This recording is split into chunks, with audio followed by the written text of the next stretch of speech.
Yun oh, happy sila. Kim at Paulo, busy nga ba sa paggala at sinusulit ang bakasyon sa France?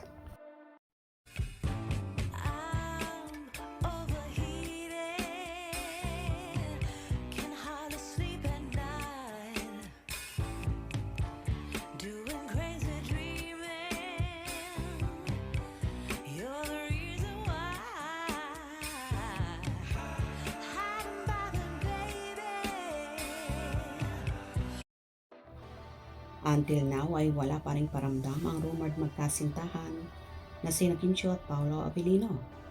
Ayon pa nga sa ilan ay tapos na raw ang taping ni Paolo kung saan nagsushooting ito sa Paris kasama ang kanyang leading lady na si Nadine Lustre. At may balita na nasa Paris din daw si Kimi kung saan pinasunod daw ito ni Paolo. Kumakalat din na tila nasa Paris daw ang pamilya ng binata kung saan kabanding daw ni Kim at Paolo na hindi pa naman ito kumpirmado at tanging mga fanay pa lang ang nagsasabi. Kamakailan kasi ay nag-update si Paolo sa kanyang Instagram story ng isang larawan kung saan nasa station siya ng train. Pero hindi naman matukoy kung saan yon, pero ayon sa pagsasaliksik ng Kim Pao Soko team sa Paris pa rin ito na tila naggagala nga daw ang lovebirds sa naturang bansa. May ilang fanay din ang nagsasabi na nakita daw nila si Kimi na super pretty at ang liit-liit ng mukha. May kumakalat ding chika na nagkape at nag-dinner daw ang magtsasawa kung saan kasama ang mga direktor na sina Direk Tonet at Direk Dan. Nagkakagulo naman ang mga solid Kim Pao at ang iba ay masaya. Meron namang nagsasabi na hayaan daw ang Kim Pao at gusto lang ng mga ito na maging pribado ang lahat. Moment nila, saan sila masaya? Kung Kim Pao fans tayo, kikiligin pa rin tayo, di ba? Hehehehe, nakabantay tayo pero mas mahigpit magbantay ang bashers. Hindi po ako nagbabantay.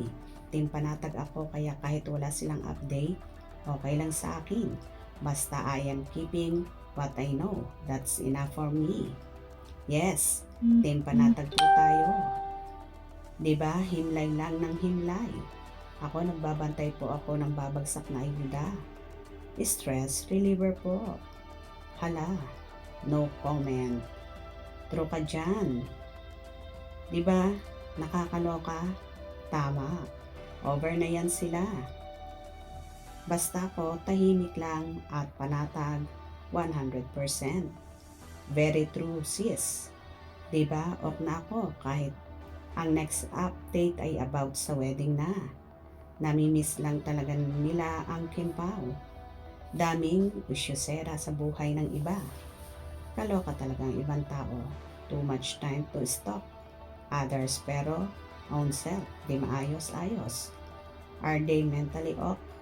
As Paulo is. He is mentally okay. Ingat, baka matrigger. True ka dyan, ang higpit ng Kim Pao fans. Ba talaga lagi nakabantay? Hayaan naman sila sa totoo lang. Mula nang naging sila, hindi pa sila nakakapagpahinga ng todo. Maraming projects, kaya po hayaan sila na makapag-relax naman. Pati isip nila, mga bashers, nakatutok din. Wala nang magawa kundi bantayan ang Kim Pao. Nag-date pa sila na din. Kasi nasa Cebu si Kimi, kawawa si Kimi. Mali ang information mong nakuha. Kasama ni Nadine ang jowa sa Paris simula nung nag-start ang shooting. Hanggang matapos, wala ka talagang alam tungkol sa Kim Pao. Pag nalaman mo, baka mag-violet ka dyan sa gilid. Agang-aga, may tililing ka na. Magkapi ka na, uy, si Nadine may kalibin na. O baka ikaw, may gustong sumama pero sorry, hindi ka type. Kim Pao forever. Yes, Kim and Paolo, just enjoy your vacation. God bless. Hayaan na nating manigas sila. Kapuputap. Ang importante, masaya sina Kimi at Paolo. O diba? Kaloka. At dahil nga sa hindi pagpaparamdam ng dalawa, ay kung ano-ano na lang mga balita ang kumakalat. Lalong higit ang bashers na pilit. Pinaghihiwalay at ginagawa ng issue ang Kim Pao. Kayo ba? Anong reaction nyo dito? Hope you enjoyed. Please subscribe for more info.